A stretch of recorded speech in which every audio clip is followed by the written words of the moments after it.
Bien, bonjour à tous. Nous voici ici donc pour la vidéo de la correction de l'exercice numéro 4, toujours par rapport à ce chapitre numéro 5, où ici c'est un mur de soutènement qui subit l'action en pression de différentes couches de sol. Et la particularité de cet exercice, c'est que comme vous pouvez le constater, c'est que dans cet exercice, le parement ici du mur est incliné.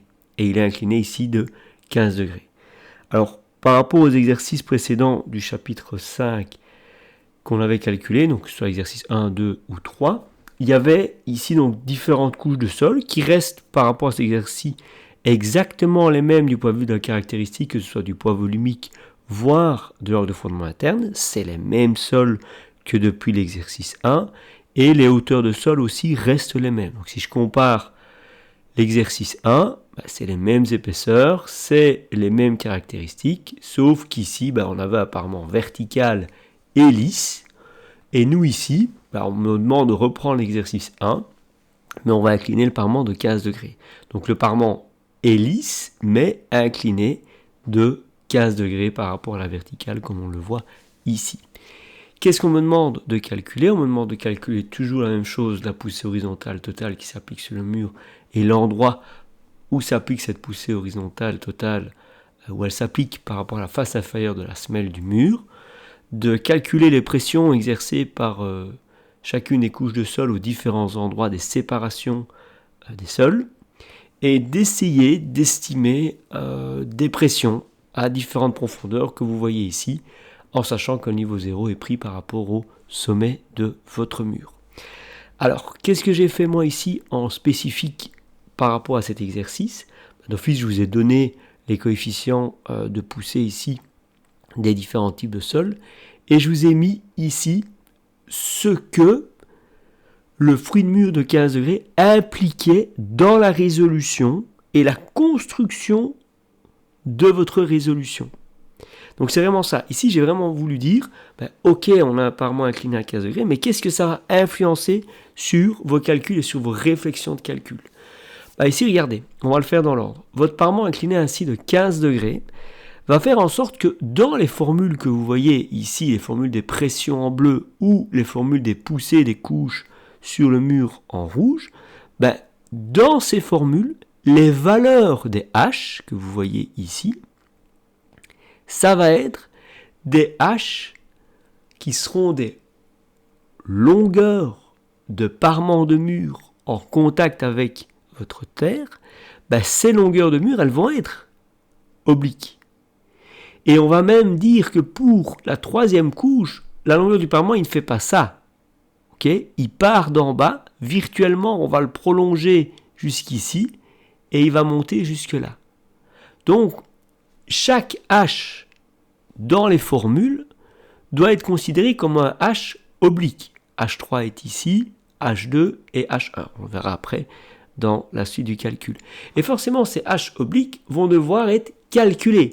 Ce n'est pas les mêmes H verticaux que l'on a utilisés pour l'exercice 1, l'exercice 2 et l'exercice 3, que vous avez toujours en vision sur la chaîne, bien évidemment, ici. Ça, c'est la première chose. Première chose qui est modifiée, c'est la valeur des hauteurs. Deuxième chose, comme on a un parement qui est incliné et lisse, les poussées seront inclinées. De quel angle? De cet angle de votre fruit de mur.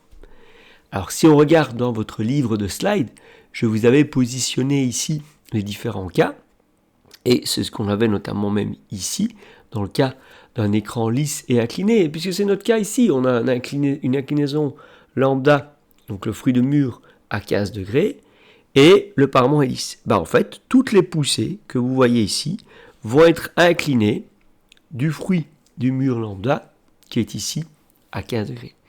Et plus 0 degré à forcément lambda. Pourquoi? Parce que le parement est considéré comme lisse. Ça provient, je vous le rappelle, de votre exercice 1. Le parement est considéré comme lisse.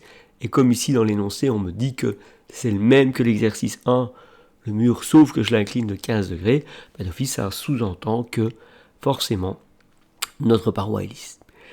Alors, donc ces poussées P1, P2, P3 seront inclinées de 15 degrés par rapport à l'horizontale.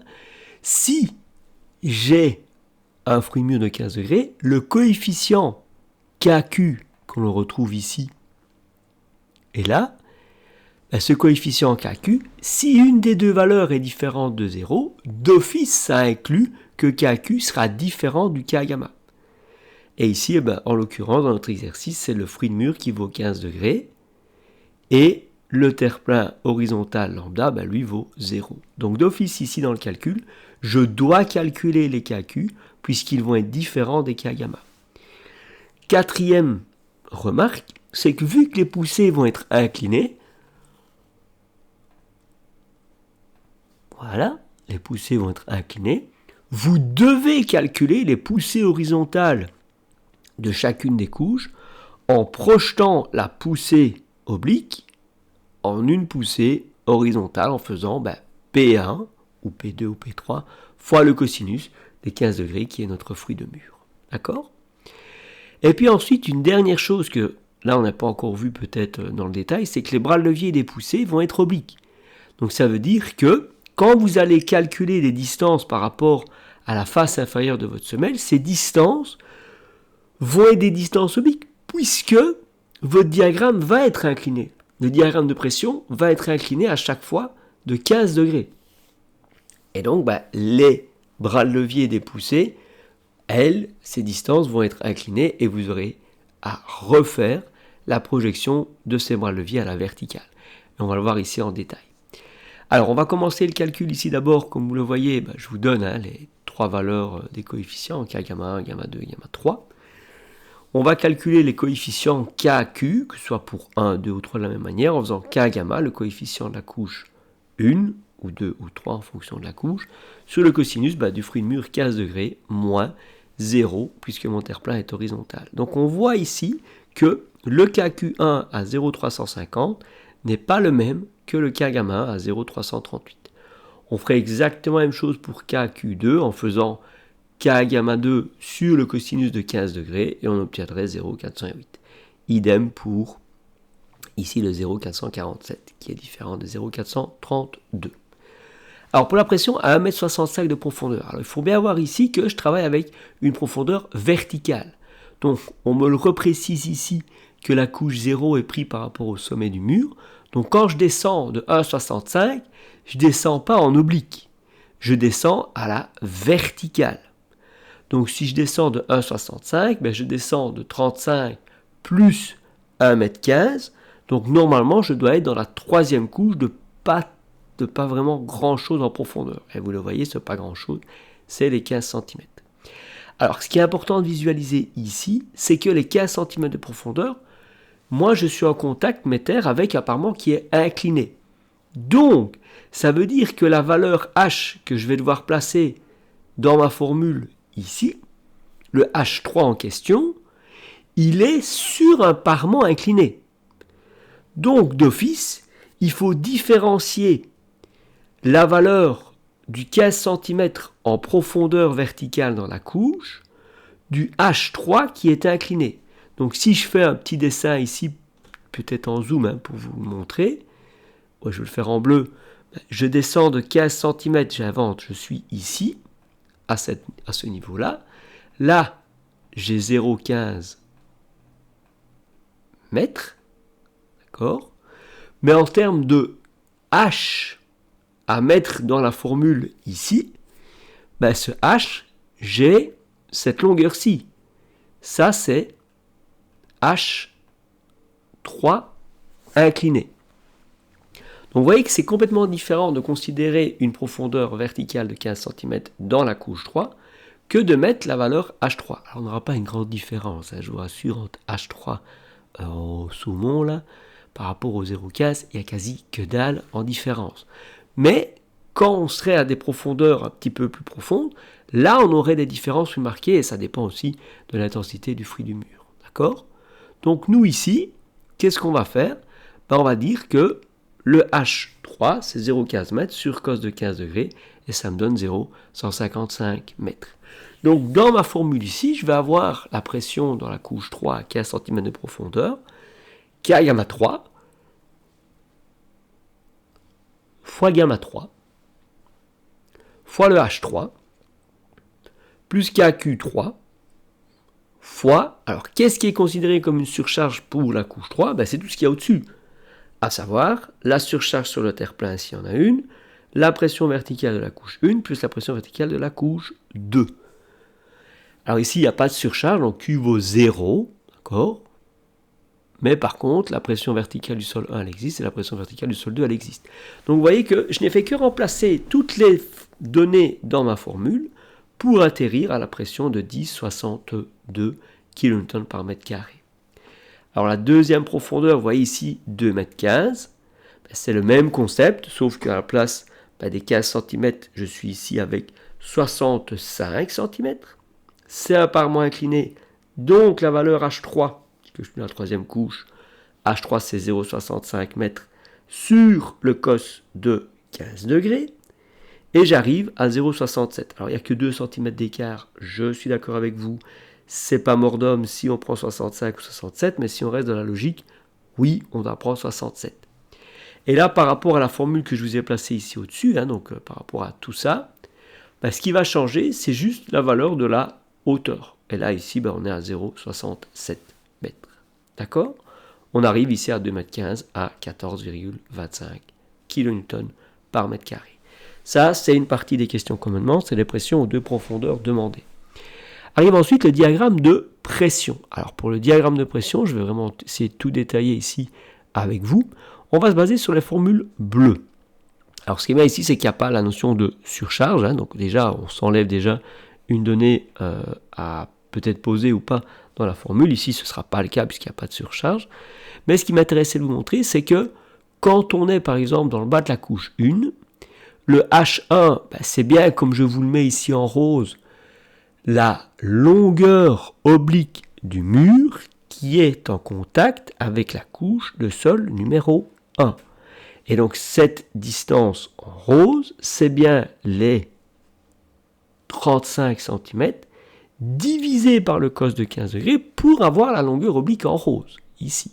Ça va? Et il faut bien différencier la valeur H1 que je vous ai ici entourée de l'épaisseur de sol 1, 35 cm. C'est deux grandeurs différentes. D'accord?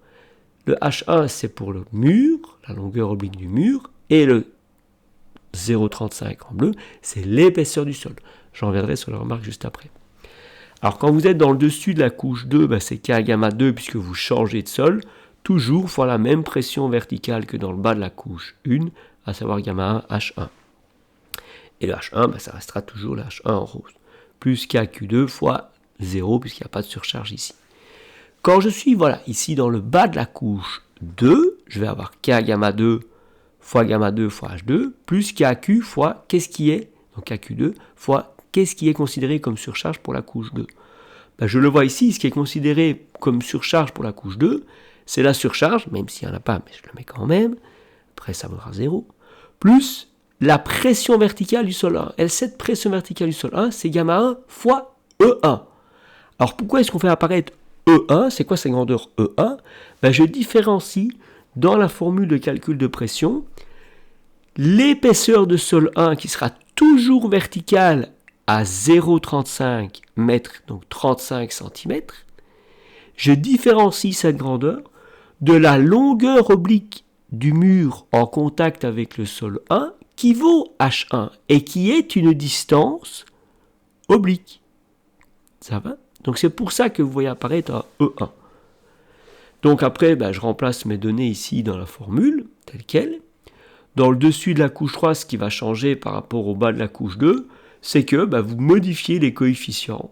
On fait passer, entre guillemets, la pression d'un matériau de sol 2 à un matériau de sol 3, puisque je suis dans le dessus de la couche 3. Et c'est la même chose avec le K gamma. Il devient K gamma 3 à la place de K gamma 2. Sinon, le reste, ça restera similaire. D'accord? Alors, vous voyez, H2, je vous l'ai mis ici en grisé, en souligné grisé. Le H2, c'est la même chose que le H1, mais pour la couche 2, où je sais que la couche verticale, ou l'épaisseur de sol 2, c'est 1,15 m, et H2, c'est 1,15 m sur cos de 15 degrés. Ça va? Alors, pour ce qui est de la pression en bas de la couche 3, on prend le H3 qui vaut 1,40 m sur le cos de 15. Je suis avec le coefficient K gamma 3.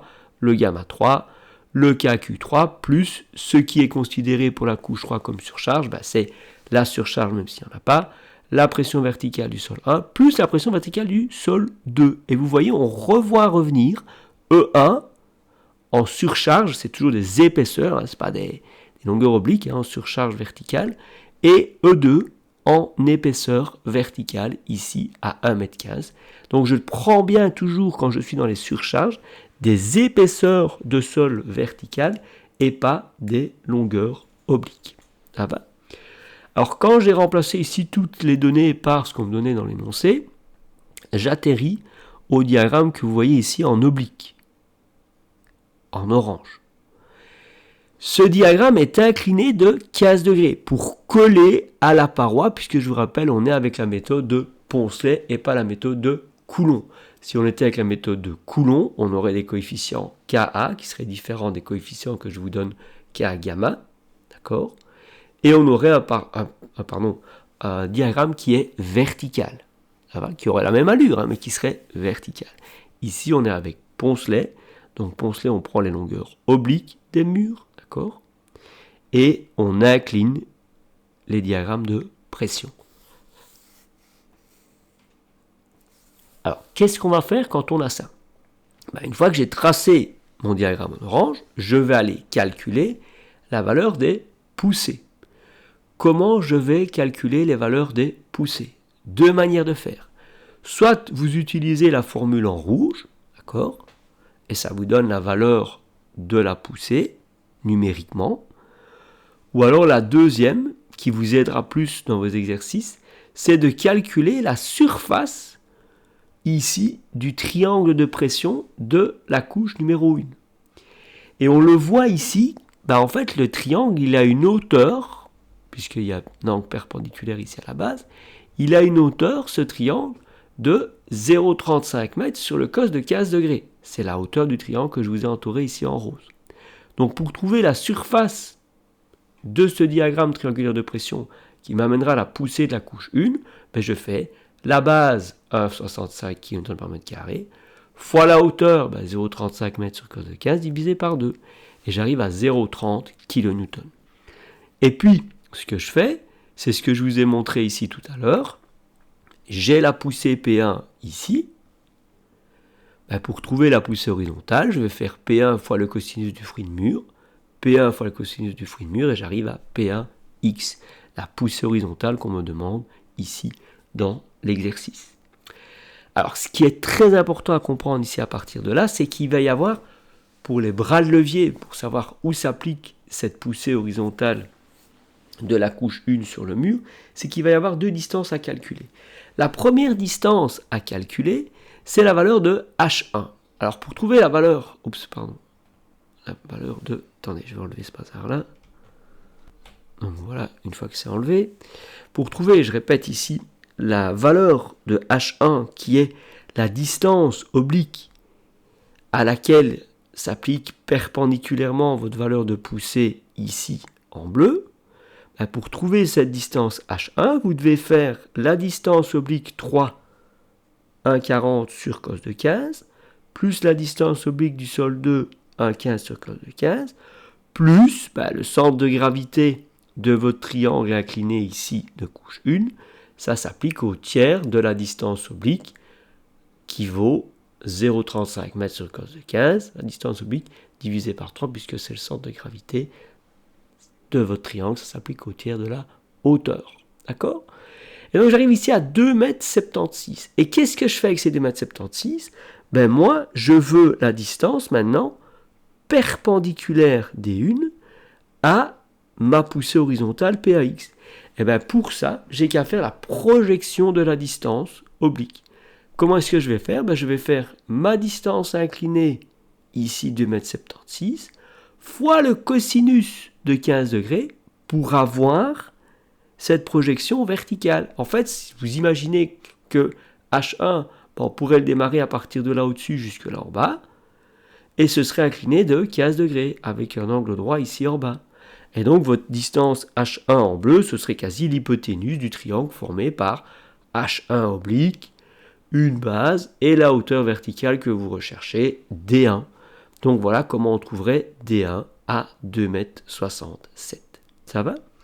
Donc il faut bien comprendre la philosophie des 4 étapes de calcul pour trouver la poussée horizontale et le bras de levier où elle s'applique. Donc comme je vous ai dit, pour trouver la poussée P1, on fait la surface du triangle incliné.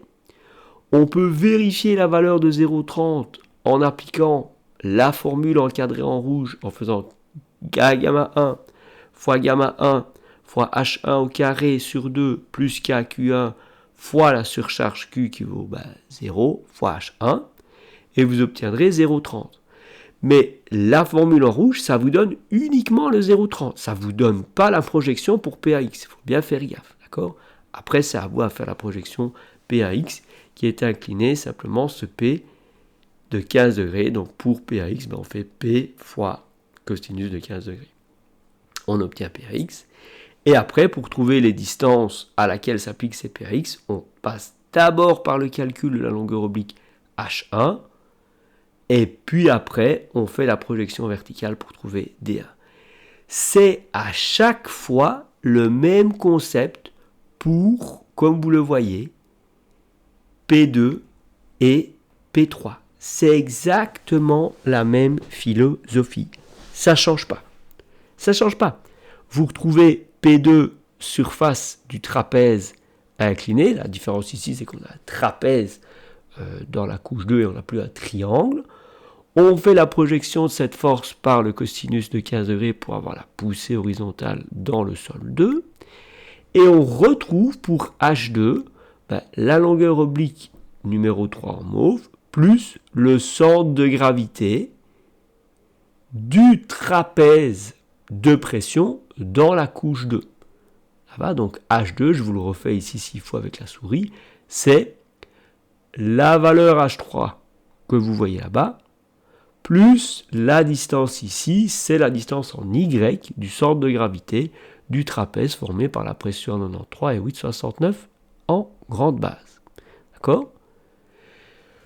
Après ça, forcément, c'est comme je viens de vous dire, la valeur du bras de levier D2, c'est le H2 oblique fois le cosinus des 15 degrés pour avoir la distance verticale correspondant au bras de levier horizontal de la poussée, enfin au bras de levier de la poussée horizontale P2X. Ça va, j'arrive à 85.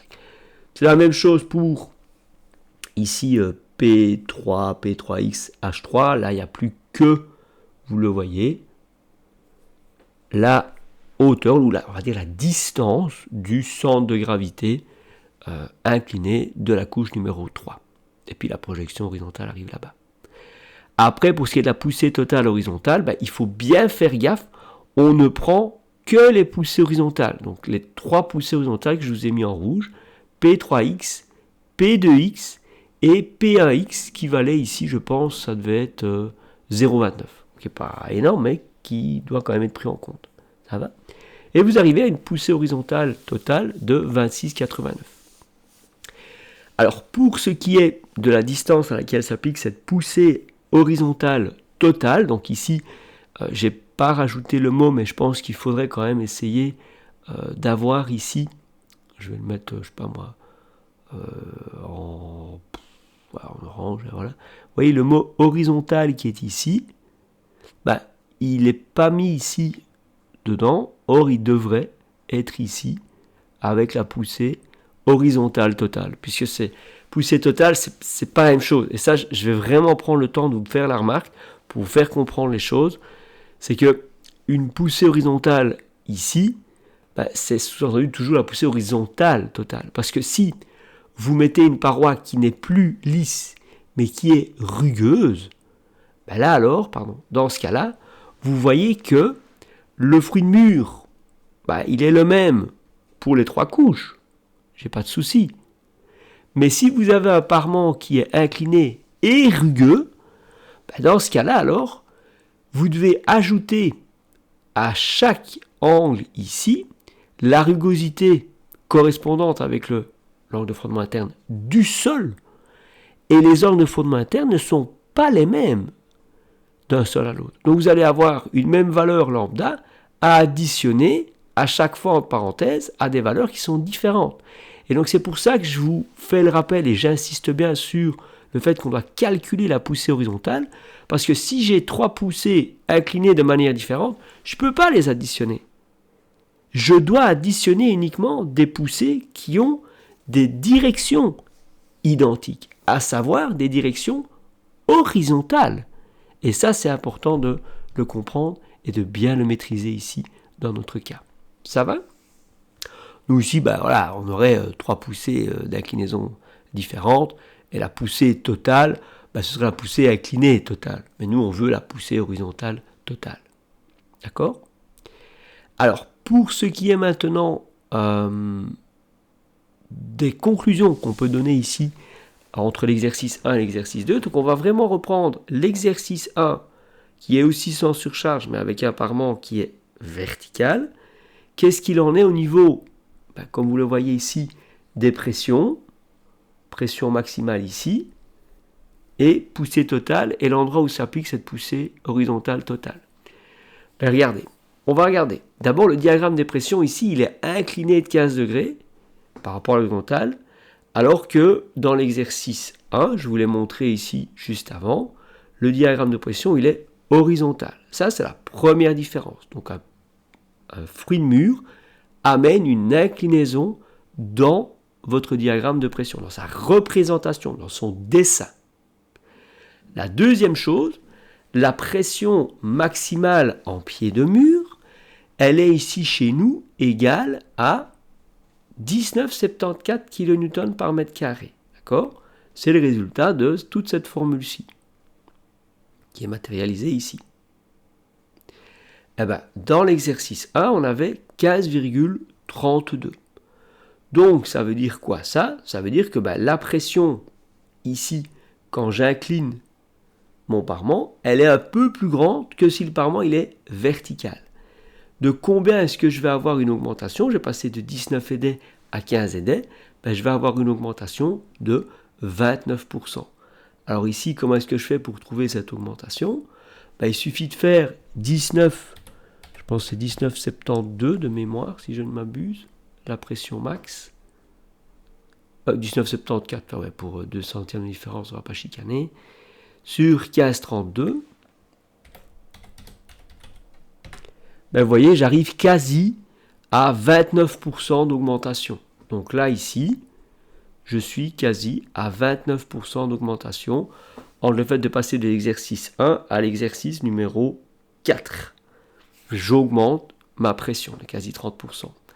Pour ce qui est de la poussée horizontale, elle aussi, c'est la même chose. Je dois comparer les 26,89 au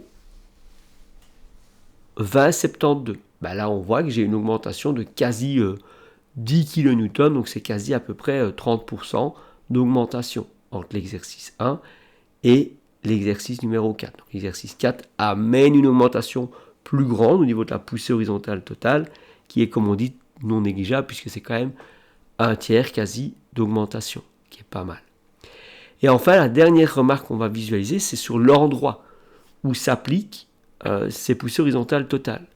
Et là, vous voyez que par rapport au calcul, donc toujours c'est par rapport au système d'équilibre ici, je suis à 92 cm pour l'exercice numéro 4, et ici je suis à 91 cm. Donc aux erreurs d'arrondi près, d'accord, on va dire clairement que les deux poussées s'appliquent au même endroit.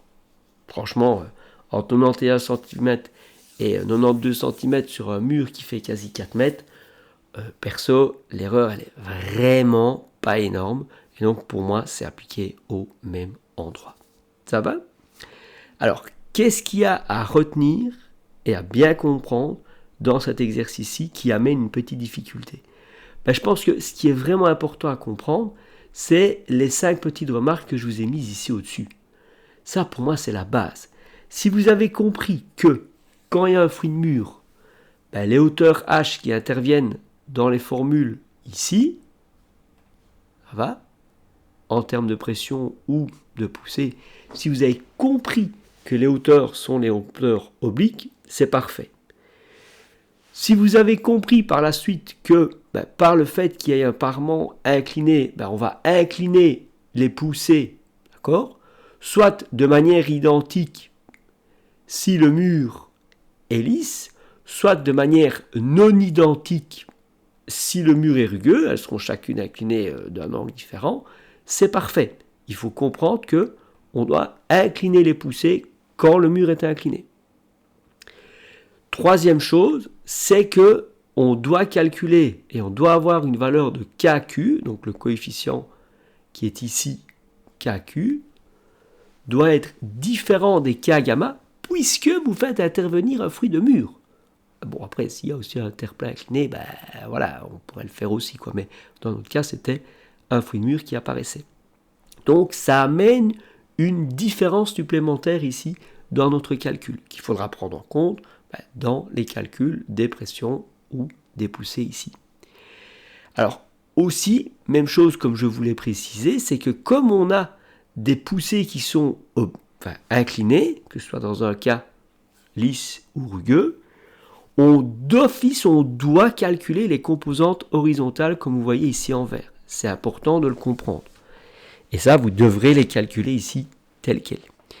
Et enfin, dernière chose, c'est les bras de levier des poussées qui vont être obliques. Et donc, là, vous devez faire les projections. Donc, c'est le cas du calcul, comme vous le voyez ici, entre les distances en bleu, qui sont les distances, donc toujours qui démarrent de la face inférieure de votre mur. Okay, c'est la différence entre les distances obliques bleues et les distances verticales en vert qui correspondent chacune, ces distances en vert, aux bras de levier ou aux distances, si vous voulez, qui séparent les poussées horizontales de la face inférieure de votre mur. Ça va? Donc ça, c'est vraiment quelque chose à bien comprendre. Si vous avez compris comment on construit ces différences, je pense que ça ne devrait pas trop poser de soucis. Ça va? Donc ceci et ces remarques clôturent la correction de votre exercice ici numéro 4.